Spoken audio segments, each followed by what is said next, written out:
Hello, hello, hello, and welcome to another edition of Heavy Hands. I'm your host, Connor. With me, as always, it's Phil. Hello. Hello, Phil. UFC 310 just happened, and there is nothing happening next. Oh wait, no, there is that one coming up next week. I forgot we had the Covington Buckley card. Well, I really thought our Christmas break had started already. Okay, well, we're not going to talk about that. In case that wasn't clear already, UFC 310 happened last weekend. I think, honestly, one of the stronger pay-per-views, top to bottom, that the UFC has put on all year. Very curious. They chose to stack a card this deeply when they only had a flyweight fight to put at the top, but that fight delivered too. Alexandre Pantoja defended for the third time. People need to stop sleeping on Pantoja. He defended the flyweight title against former Rizin champion Kai Asakura. Shavkat Rakhmonov and Ian Gary had a big showdown in the co-main event that I have things to say about both men based on what we saw there. Cyril Gahn instantly locked himself in, Phil, for the soon-to-be awarded Hey That Worked award. Yep. As we were saying last week, with the handies right on the horizon, really the gap between being a recipient for worst brain thinking or a recipient for Hey That Worked is no larger than a judge's decision. You can worst brain thinking for 15 minutes, and if the judges think you did enough, hey, that worked. Cyril Gahn is now in that proud company. Lots of other stuff here too. You jump 12 guillotines and get the 12th one? Yep. Hey, that worked. Hey, that worked. The result is all that mattered, even if it was perhaps the biggest robbery I've seen since probably the start of the year. Anyway, Aljamain Sterling, Movsar Evloev, Bryce Mitchell, Kron Gracie, tons of good shit. Duha Choi had a triumphant return on this card. A lot of good stuff. I think they stacked it, and we received what you expect to receive when you get a stacked UFC card, which is a fun, varied evening of entertaining and meaningful fights. No complaints. I will say that it was probably a card which, given what it looked like, especially given what it looked like on paper, was often more interesting than it was actually good. Well, I think that's fair. There was some stinkers in here. And weird fights. There were a lot of just weird, ugly fights. Yeah, a lot of. But sometimes this happens when you match fights well, though, which I think this was. I mean, that's what I mean when I say it was a good card on paper. It was good matchmaking. The fights all make sense to me. And particularly with Shavkat Gary, which we'll get to fully in the next segment. But man, did it make me think of Chris Weidman, Luke Rockhold. Yeah. Where I was like, I know these guys usually kind of look better than this, don't they? They're kind of making it's almost like they're so well matched. They're making each other look like shit. And that actually happened in several of these fights I suspect you're alluding to. Some of them more so than others, but yeah, that was at least until the final fight of the evening. Yeah, there was often a lack of feeling of finality, and especially with fights that were booked to be exciting but were not. Yes.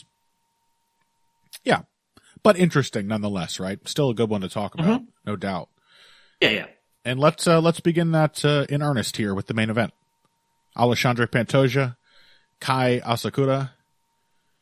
I rendered Pantoja as Rudy on last week's YouTube graphic. Nice. And I imagined in the description, what if Rudy sacked the quarterback and then everyone booed? Because that's how I feel about Pantoja. He gets the big win at the end of the movie, and then the whole fucking stadium, boo, you suck. And you know what? I think this was not only a performance that proves that is a misguided way of viewing Pantoja as a fighter. I think he kind of won the crowd over too. I think, this was just a good night for him, which I appreciate. Fun fight, decisive finish. One of the few, as you pointed out on this card, really decisive win. No question who won that fight. And Pantoja even got to make some call-outs that are never going to happen. But it felt like a championship performance more than almost any other. And that's what I think people have been wanting. They want a Pantoja performance that feels like this guy's the best. And yeah. And then they'll probably immediately forget about it. Of course. They're already like, is Shavkat overrated? Does he suck? Because he had a tough fight with Gary. Yeah, of course. They'll forget about it. But we compared him to like Ben Henderson. Yeah. Or Sterling or whatever. And Ben Henderson had that performance where he just kicked the shit out of Nate Diaz. Yep. People love that one. Like, oh, finally, he's here as a champion, and then they just forgot about it. Yeah, that's true. Fair point. Still, it was nice to see Pantoja. It felt like a statement. Like, hey, I'm a cool fighter. Maybe the aspects that make me a cool fighter don't always lead to the greatest fights, but if you give me a good matchup, actually I produce bangers. Which is what this was. He ate Kai Asakura's best shots. He hit him with his best shots. He forced the grappling game and orchestrated some really beautiful scrambles. And when he got the opportunity, wasted no time whatsoever, put Asakura to sleep. Just feels good having sort of staked my position defending Pantoja last week against these slavering hordes to see him turn one in like this. As I said, I mean, I enjoyed the Bendo performance when he thrashed Diaz as well. Like, yeah, it's nice to see someone like really put a stamp on a fight. Yeah, and as we said, this was a troubling matchup for Asakura. He's just not built to beat someone who can, frankly, take his shots the way Pantoja pretty much. Can. Yep, the chin, very decisive factor. The chin also, though. We talked about Asakura, let's not forget, he landed a very nearly crushing flying knee in the first 15 seconds. Mm-hmm. So, as we said, it was still possible for Asakura to make this look easy. And if he won, he probably would have made it look easy. But Pantoja didn't take it fully, and what he did take absorbed. Same goes for all the right hands Asakura hit him with at range. But we talked about Asakura really needing that like stopping power of those counters to sort of support what little defense and footwork he really has. And boy, did you see that when Pantoja very quickly determined, I don't care, I'm just going to run at you and throw 5 punches. Asakura leaping backwards, out of position, runs into the fence, and like swatting, flailing with his hands, reaching for punches instead of defending himself properly, eats a big left hook, and within the first 35 seconds, it pretty much becomes a Pantoja fight. Yeah, this just looked like Pantoja polishing up the game plan that he used against Cup. Worked even more effectively. Yep. He punched into kicks more when he was chasing Asakura. Mm-hmm. Integrated the takedowns a bit better. As you said, like I think combination work was just a big focus for him once he'd backed him into the cage, and Asakura was always kind of going to do that. And yeah, Asakura, as we kind of said before the fight, Asakura really just had to just pray that Pantoja's chin was gone to win this fight, really. Yeah. And I saw some people picking this fight with that as their chief gamble. Hey, maybe his chin's gone. I guess I'll pick Asakura. Yeah. I mean, if it was, that knee probably would have hurt him super bad. Yep. Or one of the right hands that landed later in the fight. Yeah, he took some heaters, man. He ate some flush, full power shots from a really devastating puncher, and no effect. Yep. Whatever else about Pantoja. I mean, he's definitely starting to look a bit more grizzled out there, but everything else about his game still functions exactly the same way. He still has a zero a game with like zero energy conservation built into it. Yep. He has a game which relies on him, which heavily relies on him having just an absolutely supreme chin, and it's all just completely and him often like outworking opponents after having his throwing his incredibly energy intensive game at them. Draining and all of it's just completely intact, just no physical cracks whatsoever in the least. Pretty much. Pantoja just has one of the best chins we've ever seen. That's all there is to it. Mm-hmm. Talked about it last week. Still there for him here. Yeah, pure MMA physicality in terms of the things that you want. He doesn't jump off the cage as being someone who's going to do, backflips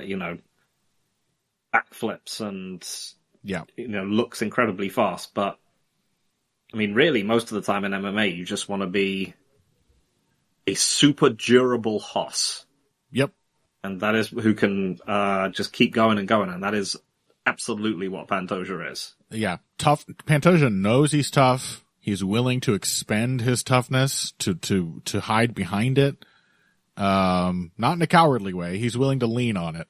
And it is Pantoja's determination that makes him such a great fighter, that makes him such an improbable but clearly successful champion. We talked about this last week, that he just doesn't have any quit in him.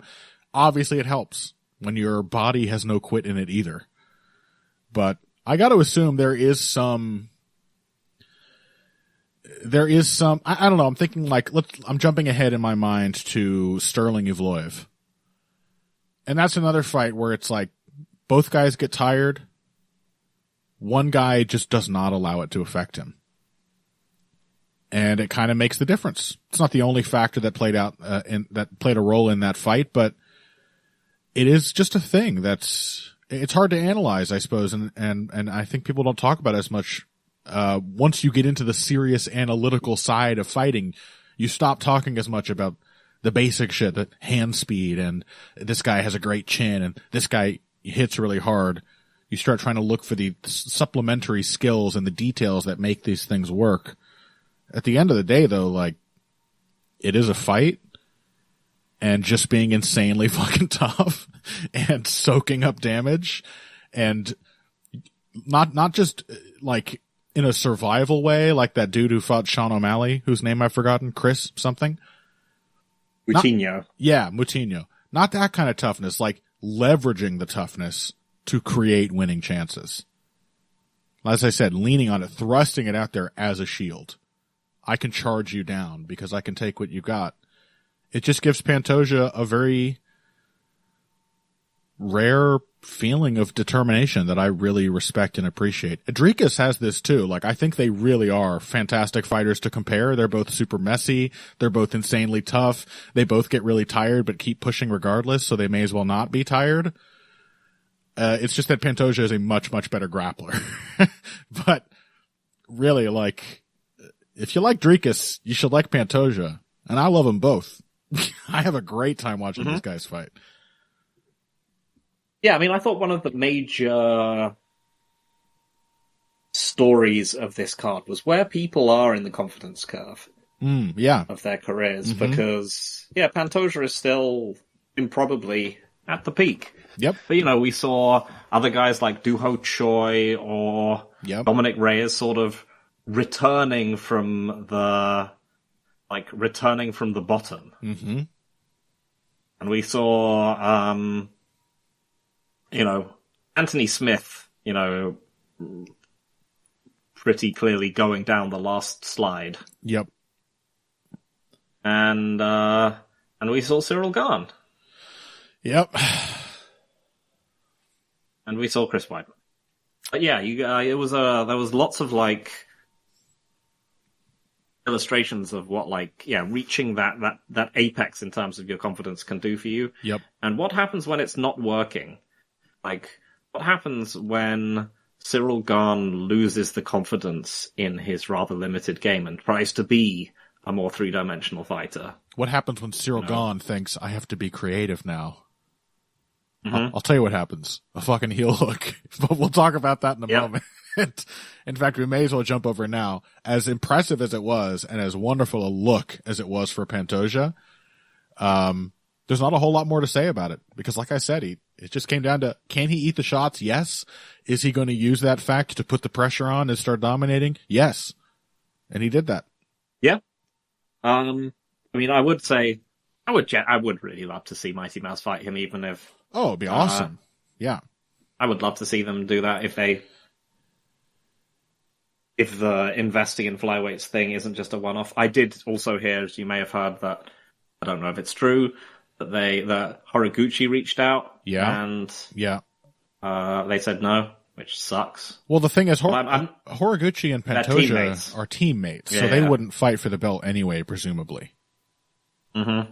I mean, they might. I don't know. Different fighters have different mindsets about this sort of thing, but Pantoja strikes me as the kind of guy who probably would not want to fight a friend who helped him prepare. Yes.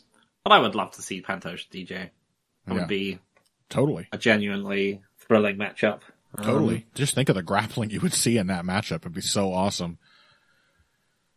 But yes, Asakura is going to go and fight someone else, and I think it's going to be very dependent on what kind of matchup he gets. Because I do kind of feel like the natural next matchup for him would be Brandon Royval. Mm-hmm. And I think Royval might well expose him in a different way. Because if... Just on activity? Oh, that would suck. Yeah. Just on pure activity. Landing 20% of 500 strikes again? That would be great. I mean, he has improved, as we've said, in his last few fights. Totally, it's true. Yeah, but also for the simple fact that Royval shares at least one shares both of two of Pantoja's three, let's say, impressive physical traits, which are his durability and his cardio. And so Asakura probably just wouldn't knock Brandon Royval out, because no one does that. Yeah. He's also tall, like Kai Asakura. Yeah. I suspect that would be another difficulty for Asakura's kind of one-note knockout or lose sort of game. Yes. But yeah, a flyweight, just keep it going, guys. We got Kai Asakura now. He's a great addition. Got Loner Kavanaugh and that other little dude that he fought. They had a fantastic fight, Carlos something, I want to say. A week or two ago. There's good action to be had at flyweight. You just gotta keep bringing in good fighters. And it's so fun to see. It was cool. It was novel to see Pantoja tested by just some, it's not 1950. There are no truly unknown quantities when there's footage on the internet, but still, it had a little bit of a novel excitement factor to it. Bringing in a hired gun, basically, to challenge the champ. I like it. Yeah.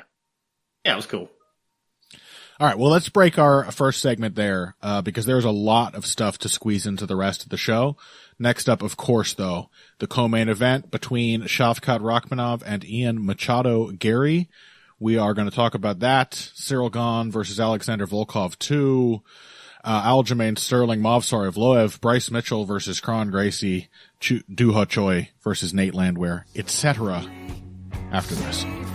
Hey everybody, thanks for listening to this week's Heavy Hands. If you like what you hear, please consider pledging to support the podcast on Patreon. Patreon is basically continuous crowdfunding. You sign up to contribute a certain amount per month to help us with production costs and the like, and in return you get rewards ranging from a mention on the Heavy Hands website to a question or topic of your choice being discussed on the show. We have a lot more in the works to reward you for your help, and we appreciate every contribution. No amount is too small. Just head over to patreon.com and find how you can help out, the only show dedicated to the finer points of face punching. Now let's get back to it. Welcome back to Heavy Hands. Phil, let's talk about these welterweights. Rakhmonov, Gary. I already said at the top of the show, it reminded me of Weidman Rockhold. I felt this was a bit of a both guys' stock goes down kind of fight, or at least a matchup where both guys managed to make each other look perhaps a little worse than they would have been in other matchups. Mutual exposure. if you watched Weidman Rockhold and your conclusion was these guys suck, Yeah.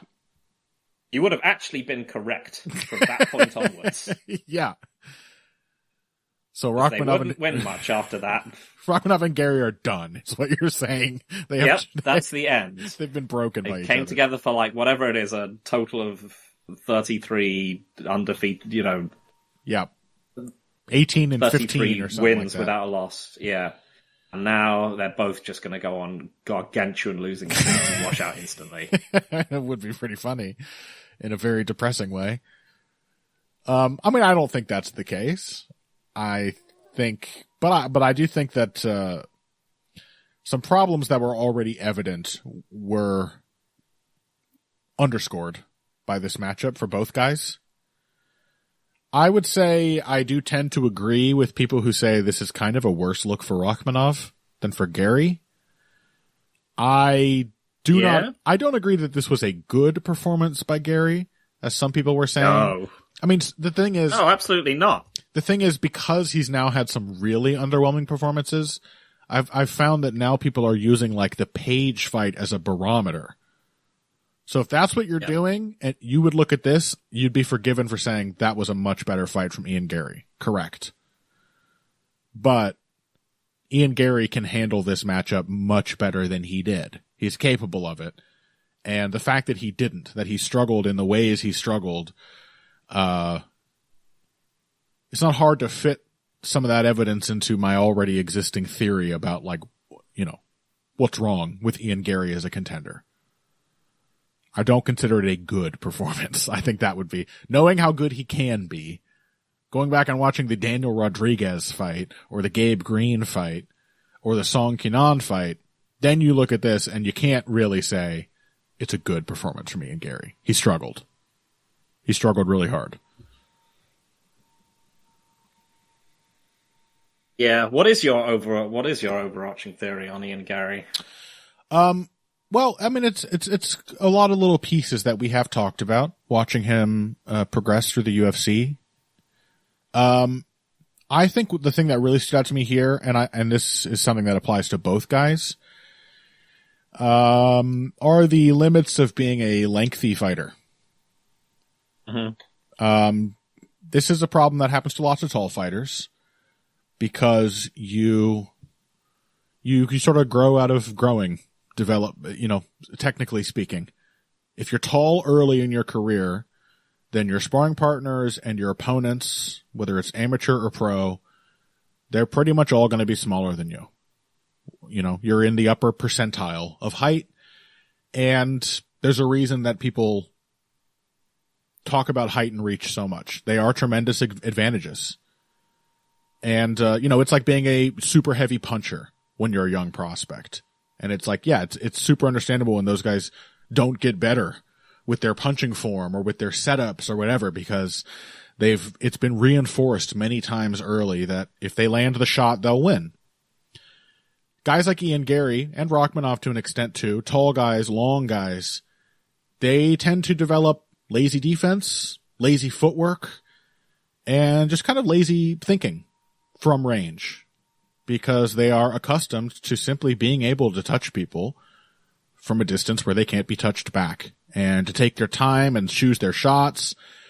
And this is why you see a lot of tall guys leaning back in the pocket, and really, once they get to a level where people are able to break into their space consistently, you start to see problems.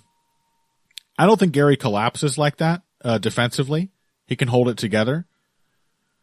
But you start to see the limitations of his range striking in this matchup when, for example, how much of this fight, Phil, would you say, was contested by Gary and Rakhmonov essentially standing directly in front of each other in open space?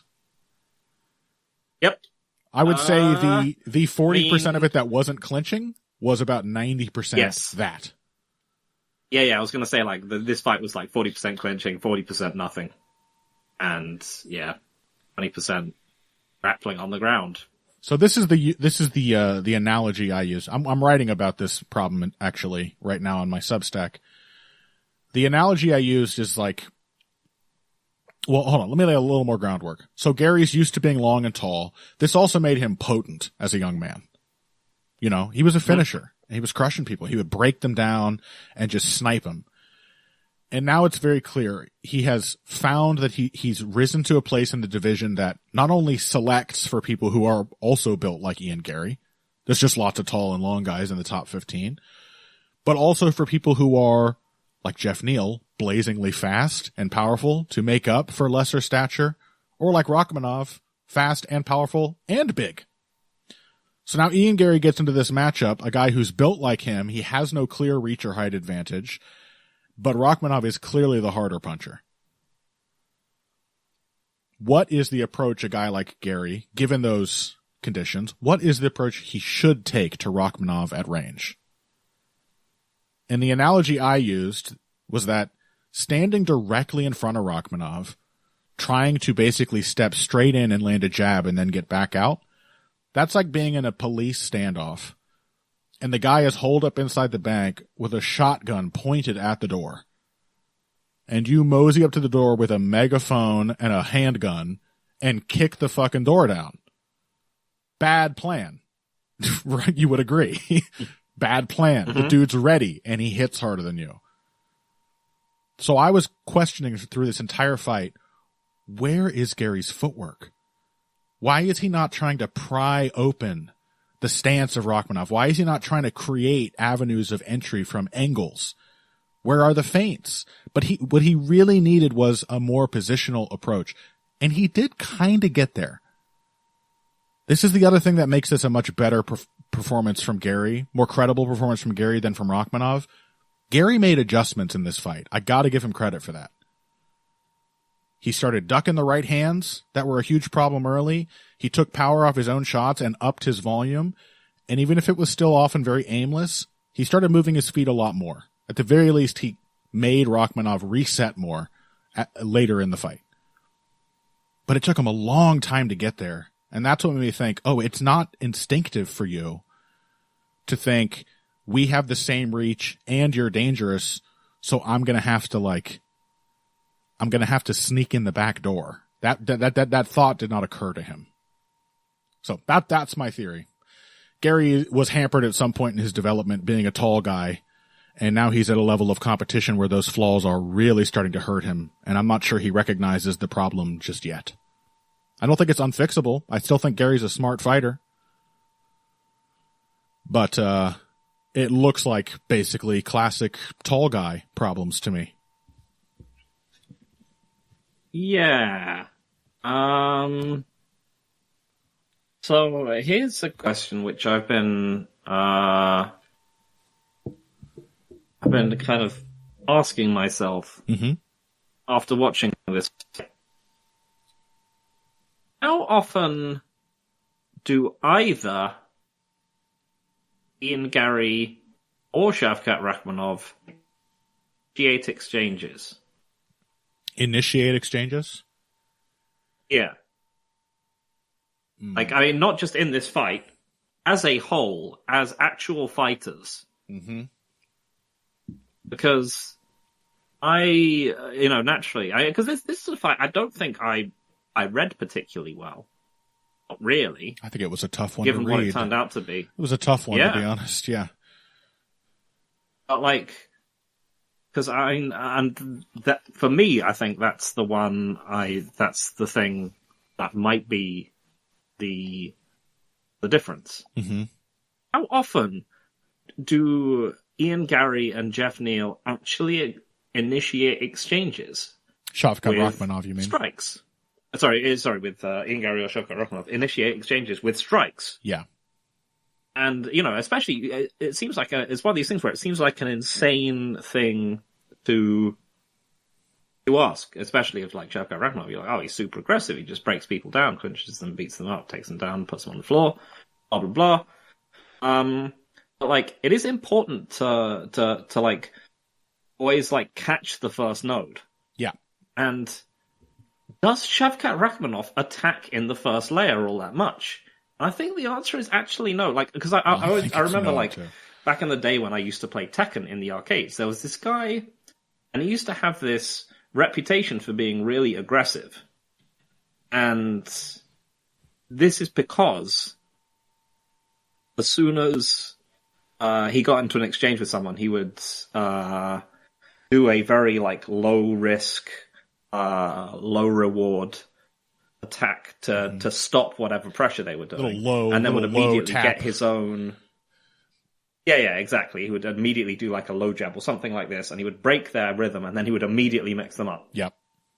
And lots of people struggled with this guy quite a bit, and then one day I was like, this guy isn't actually aggressive at all. He's only aggressive once the exchange has been initiated. He punishes aggressively. He waits for something to happen, and then he'll immediately do anything he can to bring the momentum back once it's started, but he'll never actually start the exchanges on his own terms. Yeah. And maybe that is Shavkat Rakhmonov. I mean... Because if you go back and you look at his other fights, so much of his stuff is built through positional pressure. He's just walking people back into the fence. Yep. It's like Sean Strickland. He walks into a area of space which most MMA fighters are uncomfortable in, and they just swing at him.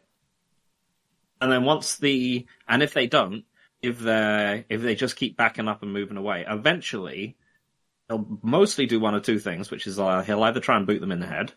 Yep. Which is one of his only things that he'll do. Big long spin kick or head kick, yep.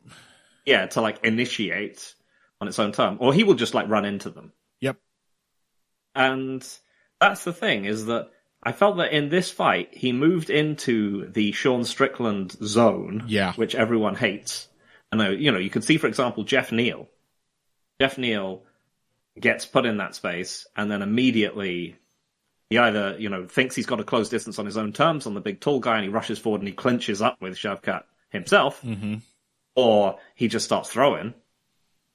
But he did that to Ian Gary, and Ian Gary just stood there because I think, to a strong extent, despite being in many, many other ways a completely different fighter, Ian Gary does the same thing. Yep. Neither of these guys ever actually start an exchange by hitting the other person. Gary is more... that's more in his wheelhouse. And I think you saw him get there when he started to figure out how to actually get his jab home. And and get a sense of the range. Because he has a jab. Rakhmonov doesn't really. I mean, he does have one. I've seen him throw it before, but it's not really a key part of whatever system exists in his head to get in on people. I mean, even his jabs are frequently counters, to your point. So yeah, I would say Gary is, and certainly if you look at some of Gary's earlier fights against less imposing, non-physical peers, basically, he was initiating exchanges all the time. Touching people, setting them up. I mean, he pressured Song Kyunan. Remember that? He walked him down and beat him up against the cage. So he can do it. But, yeah, I think... it's still possible to me that there's some change in training, too, that something has been lost in one of Gary's numerous camp moves. But I just look at all the evidence compiled together, and I think, why did he struggle to put away Neil Magny? Why did he look absolutely clueless about what to do at range against Michael Page? And sort of, to a lesser extent, the same thing here. And I can only conclude it's because tall guys make him nervous, and he doesn't know how to fight as comfortably as he normally does, or fast guys like Jeff Neal, who may as well be tall, in some sense. Yeah, I mean, he did. To be fair, he did initiate a lot more than Rakhmonov, Neil Magny, and against Magny. I mean, I think he pressured the hell out of Magny because Magny was offering nothing, but he was nervous about Rakhmonov. Eventually, but even at the beginning, he was being first much more than he was in this fight. For sure. But yeah, I mean, the main thing about Rakhmonov is you're like, oh man, this guy's super hittable. And yes, Gary will be able to use his footwork to pull him in, and he'll be able to hit him a bunch, because why wouldn't he be able to? And instead, the crux of this fight ended up just being that Ian Gary's takedown defense and grappling is better than you think than I thought it was. It was really good, wasn't it? Yeah. He was like, he was just on top of it. The wrestling and even hitting his own takedowns at points. I'm like, oh, this dude has a fully well-rounded game. Okay. Yeah. Again, another reason why it is a little better of a performance from Gary. It does more for him as a developing fighter than it does Rakhmonov. I mean, from a skill set perspective, yeah. Yeah, like it just felt like it's Rakhmonov... also a bad idea that his approaches to fights are getting stupider and stupider. Yeah, that's the thing. Like, I mean, this would be a hey, that worked if he'd actually if he'd actually tapped Shavkat Rakhmonov. Totally. If he'd won any way. Oh yeah, so you decided you were gonna go for single shot counter punches with your back to the cage. Yeah. Inevitably give up grappling positions and then tap him out. Yeah. That would be a hey, that worked Hall of Famer. That's a shoo-in for sure. Yeah, I mean, I agree with you to an extent. I do think that Gary, again, sort of found some of the right ideas. At least he started to outstrip Rakhmonov in terms of pure volume. He recognized that was a way to gain an advantage that he had not taken advantage of earlier in the fight. But I think you hit the nail on the head. Like, the reason this did not, at least immediately, look like the fight we expected is kind of because of Gary. Because you mentioned drawing Rakhmonov in with his footwork. Well, that's what I was missing. Yep. I'm thinking when I watch Gary standing in front, it doesn't matter that he's too far away to be hit, that they're both out of range. I'm thinking, what is your plan here? Are you going to kick down the front door when you're outgunned? Is that the only idea? And then I think of performances from like Alexander Volkanovski, who, unlike Gary, was almost always the shorter guy, despite having long arms. And you look at Volkanovski using his footwork to open up his opponent's stance. You know, circling off to the right, they step to cut you off, suddenly pivot back to the left, and now you squared them up for a split second, you can hit him with a jab. You know? Pivot off to the left, jab doesn't land, but now you've opened them up, you can pivot off with the second jab, and that one opens them up, and now you're lined up for the right hand. This is the kind of positional work I'm talking about. Like, how do you use your angles and your threats to guide the opponent into positions where you can sneak in safely and get something done? That's the thought process you have to have if you're in there against a guy who's just as big as you and a bigger puncher. You got to think, I'm going to beat him with output. It's going to be death by 1,000 cuts. And in order to do that, I'm going to have to focus on moving and opening him up first and foremost. And Gary didn't realize that, which I consider extremely concerning. Like, I just don't, for Gary to. He looks freaked out. Yeah. Which, like, you know, I get, but you signed on for the fight. You knew who you were fighting. Like, what was your plan? As you said last week, like this is why I was a little nervous when you were talking about what does Gary see here? I think Gary's confident. I think he trusts in himself as a problem solver. I don't think it's necessarily correct to assume that he sees something real. And that's why he would take a fight. And I think that's what it looked like here. What did Gary see in this matchup in retrospect now, in hindsight? Did it look like he saw any clear avenue that was going to get him a victory? I would say no. Submission defense. I guess. Yeah. Yeah. I don't know. It might have been one of the ones where he was actually quite scared by the fight because he'd been tapped out by Rakhmonov before in training, and apparently. But he needed, you know, some nuance. He needed some craft. Yeah. Was how he was going to beat Rakhmonov at range, and he really kind of limped ass backwards into the right approach much later in the fight. Yeah. And Shavkat, for his part, he honestly, it's almost like you picked him to win, and it just kind of felt like he won by default, didn't it? I didn't pick him to win. I picked Gary to win, remember? Oh, right. You're a fucking idiot. And what a fool. No, you were pretty close to being right. I think this was genuinely a pretty poor performance from Rakhmonov. It says something about his quality that he still won it, and everyone agrees he won, but Not a good look. Yeah, it was ugly. I mean, a bunch of just like a bunch of issues. I think he's he's not initiating exchanges on his own terms. His pressure is positional, but not action. But he can clearly be stalled out at range. Yeah. And this is the real problem. And he can be stalled out in the clinch, which is worse. This is the real problem. Like I said, it feels like Rakhmonov won this fight by default, just because he was kind of in charge for most of it. He was able to impose the clinches, but pretty quickly into the fight, whether it was at range or actually in the clinch, I started to think, does Rakhmonov only have like 2 ideas? Is it just like leaping with the right hand from range? Is that his only striking idea for pressuring into the clinch? And when he gets there, where are the other layers? Because Gary's stopping the initial takedowns. He's getting wrist control. So what are the next moves for Rakhmonov?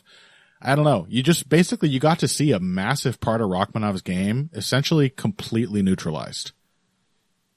Mm-hmm. Even if it led to lots of control time that did affect the decision, what this fight was, it was like 60% Rakhmonov not being able to accomplish what he really wanted to accomplish. That's why it's a bad look. Yep. He just got stalemated over and over and over. Yeah, I have heard that, and I don't know whether it's true, that Rakhmonov was dealing with an MCL tear. Yeah, I heard that as well. Again, don't know whether that's true or not, but it could explain something about how flat he looks. I don't think it explains enough about it as much as you would want. No. I still think there are some flaws there. And, also major knee surgeries, it's one of those things where you're like, does that mean he's going to be, like when someone gets a major knee surgery, your first reaction shouldn't be like, he's going to come back looking, that means he's going to look way better next time. Right. And this is his, not his first major surgery, I believe, in the last few years. Mm-hmm. Yeah, I think he broke his hand against Stephen Thompson or something. Yeah. I can't recall. So, yeah, it is an interesting, it does make the, fight with Belal and Remember the Name Mohammed quite interesting, because... Kind of looks like Belal might be able to win now, doesn't it? It really seems a lot more plausible. Not that it was completely implausible before, but it's like, a lot of empty space for a guy like Belal to fill, isn't it? Yeah, and the one thing that Belal just doesn't do is have bad game plans for his opponents. Exactly. And he doesn't fucking waste time, which is what both of these guys were doing for so much of this fight, just wasting time. What's the plan? Where are we going? What's our path of progression? Yeah. Lot of time wasted. Time wasted at range from Gary. Time wasted in the clinch from Rakhmonov. I agree with those saying that. I mean, yeah, a performance like this at the very least, it makes me think the book doesn't have to be closed on Ian Gary. Clearly, he is having unprecedented problems with everyone at this level. Everyone. That are making him look much worse. But just the fact that he, of the two fighters, was the only one who came up with new ideas as the fight wore on. I'm like, all right, if somebody says the right things to him, if he studies the right people, if he's still like intellectually engaged in improving, then he probably still can. Rakhmonov looked like a really kind of, it just made it look like a kind of a slipshod construction, his game. Like it's just a bunch of pieces that don't exactly fit perfectly well together. There's not a lot of business to fill the gaps between them. And now he is increasingly getting injured in his fights. So I think it was Zane last week who said he expected Rakhmonov to be champion, but he did not expect him to defend for long. And if he does manage to beat Belal, that sounds even more plausible to me now than it did last week when he said that. Yeah, I tend to agree. He's good. I think the problem with Gary is that he's his own boss, I think, at this point. Yeah. And someone just needs to sit down with him and they need to be like, actually, you have a much more three-dimensional game than anyone expected. The issue here is that you're actually a lot less clever than you think you are. Exactly. And your ability to game plan is just not good. Exactly, yeah. Your earlier game plans in your career, which were impressive, were mostly just like tactical ideas. I see Daniel Rodriguez, he's going to be open for this head kick. This is how I'm going to set it up. That's not really a game plan, is it? Because if that doesn't work, now you have no plan. That's not a game plan. That's a tactical idea. That's a motif. And now he's, I think trying to bring the same kind of thinking to these matchups. And, just by definition, these guys are much tougher. They're all bigger. They're all faster. Most of them hit harder than Gary. He needs to hook up with Volkanovski. That is a man who could teach Gary, I think, every lesson he needs to know about how to conduct himself at range. And I think if Gary could fight slightly more like Volkanovski did against like Max Holloway, he would be a bona fide contender for quite a while in this division. He still has the potential. Yep, absolutely. The way I see it. Yeah. And Rakhmonov still, he's good, obviously. Aside, ferociously potent. And there is a solid chance that he beats... I would probably still put him as the favourite to beat Bilal, but we'll see. Because he's huge and potent, and Bilal is neither of those things. He's always looking for the kill. But man, fighters who always look for the kill, this is not an unorthodox example of what you get when those fighters cannot find the kill. Yeah. It's not unusual for a guy who fights like that to look a little perplexed and aimless when the finish just refuses to present itself. So, interesting fight. Not a great fight, but a very interesting one. No doubt about that.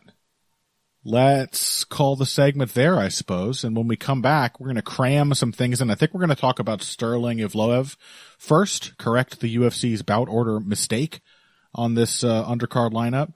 And then if we talk about some of the others, who knows? Maybe we'll get a short little bonus episode out of it or something. But certainly Sterling versus Evloev after this. Financial support is fantastic, but there are other, even easier ways to support Heavy Hands. Perhaps the best is by spreading the word. We know our fan base. You're all cool, popular people with serious social media presences. You're tastemakers and trendsetters. Okay, there are one or two of you that don't fit that description. You know who you are, but no matter what, you can always help us out by telling folks about the show. You can also give us a positive rating and review on iTunes and Stitcher, things like that. We rely on word of mouth and positive feedback to grow and improve, so thank you very much for your time and your help. Now, back to the show. All right, let's jump down to the prelims now, unfairly, I should say, of UFC 310, and take a look at Aljamain Sterling versus Movsar Evloev. This was, Phil, you pegged this as a train stops here kind of matchup, which I know made you nervous picking against Aljamain because we'd already gone through the same thing with Figueiredo at bantamweight. Was this... and frankly, with Sterling himself. Yeah, true. Yeah, absolutely. Did this... it didn't look like that at first, I gotta say. No. To be honest, as Aljamain Sterling fights rarely do. He tends to win early. It is a strength of his. But it did ultimately turn into, I think more than anything else, okay, maybe the grapplers in this division are actually a little too big and strong for you to maintain against by the end. Yeah, that's the thing, is that Aljo has been riding the razor's edge of his cardio almost every time. Pretty much, yeah. Down at bantamweight. And that's the problem with grappling cardio, is that you might be dehydrating yourself less, upper weight class, but you're also just expending more energy every time because the guys you're doing it to are bigger and stronger. Yeah, and you're now carrying more muscle too, which can also have a negative effect. Because Aljamain is definitely bulked up. He's definitely bulked up for 145. He looks big. Oh, 100%. So yeah, you end up with like much the same situation happening. Yep. But yeah, I mean, started off, looked like he had all the advantages that you would hope from someone moving up from bantamweight. He was fast, he was confusing Evloev, he got the takedown, he attacked Evloev's back. Several mat returns. He really rode the shit out of Evloev in that first round. Mm-hmm. Like, really, not a great even... double leg early in round 2, and I was just like thinking, man, have I really underrated another... Yeah, once again. Just another great fighter. But yeah, I think it's just the cardio equation. You can just see him hit a wall after that first major exchange in the second round. He's just much more tired after that. Yep. 3 minutes into that fight, I think he basically suddenly they stop exchanging. Yep. Because they've grappled a ton and they've scrambled and it's all been fantastic.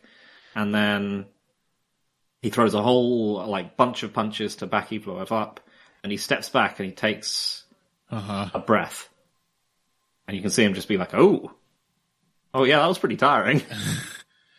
I think, even within that first wrestling exchange of round 2, if I recall correctly, I mean, let's say this right now.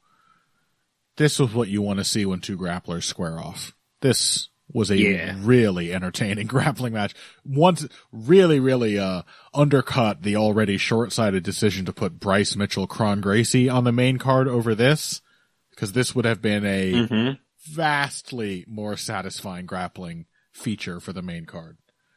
But one of those amazing scrambles also looked like a moment where Sterling kind of started to give up. Again, we were talking about confidence and determination before. When I say give up, I mean in a way that pretty much all athletes do at one point or another. He's just like, maybe it wouldn't be so bad to lose this position. Maybe it wouldn't be so bad to eat this shot. Whatever concessions. You reach a point in the fight where you just start conceding things because you can't make yourself expend the energy, even if you often do still have it, as guys like Dricus and Pantoja like to show us. For Sterling here, he hit that double leg, landed a couple shots in the resulting scramble, and then he started to lose the position, and he reshot on a single and really committed to it and was building up, starting to off-balance Evloev, or so he thought. And Evloev clasped his hands in I'm not sure what wrestlers call this. When you're stopping a takedown, it's called a cow catcher. When you have the guy's head under your arm and your arm under his arm, over his back. It's sort of like a power Nelson position. And Evloev grabbed that over the head underhook, locked his hands, and just pancaked Sterling on his back. And that is one of those moments where you can just see it in Aljo's face and his body language that, ooh, that was tough. That took something out of me, and I lost it. It's a very demoralizing vibe. Yeah, other than that, as you said, great fun. Just, good activity on the feet from everyone, from both fighters. Wasn't much empty space given, as there was in, the co-main event. Constantly attacking positions. Both had some amazing back takes. I think Evloev was struggling a little bit with Diego Lopez, with his scrambling, but he's clearly still a very, very good, defensive scrambler. I don't even really know who won this fight. I'm going to be honest. I felt the same way. I couldn't score it. Yeah. I couldn't actually score it when I saw it. It should have been a draw. When I saw it the first time, and when I've watched it I'm looking back at it on rewatch, I'm just I don't really know who's winning these rounds. I got to be honest with you. If you give round 3 to Evloev, it is mostly on the strength of landing 4 hammer fists when he gets top position, because otherwise they are just perpetually locked in pretty equally matched battle. So, yeah, I fully agree. I watched to the end of the fight. I was like, I kind of feel like they'll give it to Evloev. I kind of saw it coming, but yeah, doesn't seem like a lock. It just felt like a very competitive fight, and not in a way that made both guys look worse. Unlike Gary Rakhmonov, it just felt like a very tight, close fight. Yeah. Yeah, I think it's just a body language thing. Pretty much, yeah. I think that was why I also felt that Sterling was going to lose it. I was just like, oh yeah, there's just some positions, sort of like the Yarn fight. There's just times when he looks knackered. Yeah. And, that time when he's getting hammer-fisted. And there's times when, like, Evloev was on top of him and he's sort of face down and he's trying to convert something off it. And it just looks kind of bad. And I was like, oh yeah, they'll probably score it against him for that. Yeah. And they did. That was pretty much it. But, those aren't actually scoring criteria. In terms of what the actual scoring, I was just like, I just don't know who's winning any of these rounds. Unanimous decision don't rendered. Have a strong position. Rendered because one of the guys looked like he was having less fun than the other one. Right? It's not a lot to go on. It's not a lot to go on. He gets a little more top time in the third round. He does a little more with it. He still loses position. He loses some scrambles. But yeah, it certainly didn't make me think. I think we're repeatedly reminded whenever we see him, Aljamain Sterling was a champion for a reason. He's a great fighter. Uh-huh. He's clearly one of the best overall grapplers in the entire sport. And so I think it's easy to look at this with hindsight and say, Sterling was supposed to be a tough fight for Evloev. Therefore, Evloev does not look bad at all, coming out with an extremely close win. Uh-huh. I still think it was a good showing from Evloev and a pretty good showing from Aljo as well. I just think, he hit the physical wall. And here's the thing. Evloev might be the only guy in this division who can actually leverage that physical advantage in this kind of fight. Yeah. Because there's tons of other guys. I felt more comfortable about picking out, about potentially picking Aljo over, say, Bryce Mitchell. Right?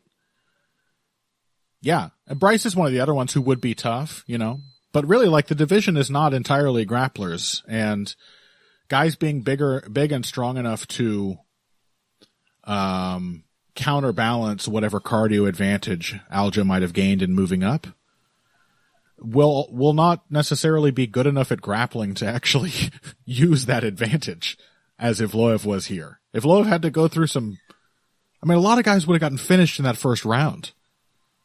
Just from Aljo just instantly taking them down and getting their back. It happened to Corey Sandhagen of all people.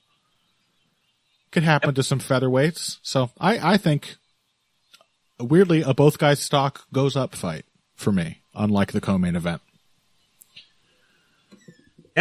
Yeah, just great fun. I enjoyed, scrambles, back takes. I liked Evloev was one of the few people who had, who both was able to and did counter a lot of Aljo's style on the feet by focusing on catching and converting takedowns off kicks. Yep.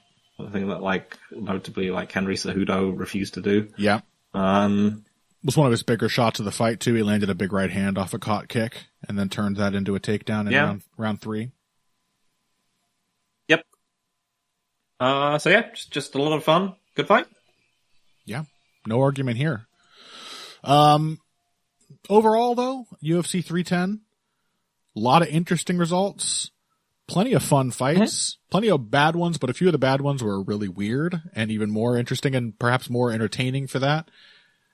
Very satisfying main event. I'm quite happy with this pay-per-view, even if it wasn't the greatest night of nonstop bangers I've ever seen. I had a good time watching it. It's given me a lot to think about. It's taught me a lot about the various fighters featured here. That's what I want out of a big event card. So I think this one delivered. Yeah, it was meaningful. Yeah, that's all I want, goddammit. Just a little meaning. Okay, that'll do it for this week's episode of Heavy Hands. Of course, we do have a UFC event coming up at the end of the week. It's Colby Covington versus Joaquin Buckley. It was supposed to be Buckley versus Gary, but Gary switched off to fight Rakhmonov on short notice. I mean, as much as... I've seen worse, I gotta be honest. And as much as, people criticize Gary for managing his career, I think he would have smoked Buckley. Oh, yeah. No, he would have done to Buckley what Holland did to Buckley, for sure. Yeah. But we got... credit to him for taking the much tougher matchup. Yeah. Cub Swanson, Billy Quarantillo. Manel Kopp is fighting Bruno Silva, that is. Oh. Adrian Yanez is fighting Daniel Marcos. I like it. Joel Alvarez Drakkar Close looks fun. Sean Woodson, Fernando Padilla looks fun. Two big, tall, weird guys. Pretty solid card, honestly. I don't know why they suddenly started trying. Again, it's an interesting one. Yeah. Yeah, why did they suddenly start trying at the end of the fucking year? What's going on? Can Drakkar Close pull a bad fight out of Joel Alvarez? I don't know. I don't know. I'm willing to find out. So we'll be back to talk about that next week. Should honestly give us a decent amount of interesting stuff to talk about. Not a bad lineup as far as there you go. Not an Apex card. That's why. Not a bad lineup as far as fight nights go. But that'll be our last ones for the year, which prompts me to once again implore you out there to send us any suggestions you might have. Somebody asked about me publishing the previous year's handies categories somewhere. I will find a way to do that. I'll probably just make a separate Google Doc or something like that. Just with all of the names of the categories listed, so you know what to suggest for, or you can think of new categories to suggest. Whatever it is, get at us on Twitter or on Blue Sky. You can find Phil over on Twitter at Evil Greg Jackson and me at Boxing Bush. You can also find me on Blue Sky at King Typo. Hit us on the YouTube comments, Patreon comments, whatever, because the handies are coming up and we must start to prepare. All right. We'll be back next week. Until then, if you came here today for the finer points of face punching, you came to the right place. This has been Heavy Hands.